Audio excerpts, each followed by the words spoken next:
Урматтуу депутаттар, мен бүгүнкү күндө сиздердин көңүлүңүздөрдү аэропортто болуп жаткан жагдайга бургум келет.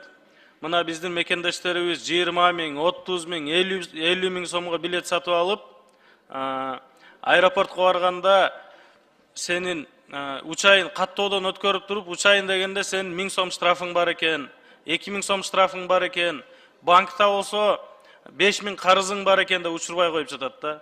Элибиз ушул пешенетер сатып алган билети ошол жерден күйүп кетип жатат. Ошол себептен мен эки сунуш киргизет элем. Биринчиси, мына авиакассаларда ушу билетти сатып атканда билет сатып алган адамды штрафы барбы, же болбосо банкка карызы барбы, ошону текшерип туруп, анан саткандай кылсак. Эгерде штрафы бар болсо, авиакассадан айтыш керек, бар, сен штрафыңды төлөп кел, же болбосо банкта сенин карызың бар экен деп. Ошон жаап келгенден кийин анан билетти сатпаса, ар бир рейстен 5-тен 10 адамга чейин ушул аэропортто калып калган учурлар болуп атат. Экинчиси, мына же болбосо, ошол аэропортко терминал коюп койсок, түнкү саат 2 болобу, 3 болобу, күндүз болобу, ошол штрафты төлөп, же болбосо банкка карызын ошол жерден төлөп, сыртка чыгып кеткенге.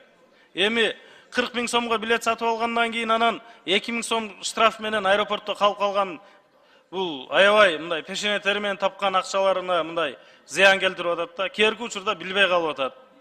Андан сырткары, мына ушул экинчи дагы бир маселе бар.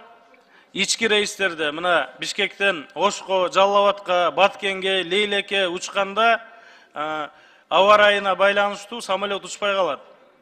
Ошондо барганда аэропортто айтып атат да, бүгүн самолет учпайт деп турупчу. Анан биринчи күн болсо 3-үнчү күнгө же 4-үнчү күнгө жылып кетип атат.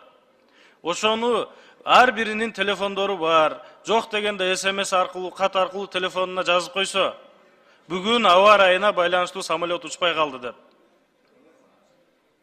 Аэропортко барып келгенге 1000 сом, 2000 сом акчаларын кетирип атат. 2-3 жол жылып кеткен учурлар болуп атат.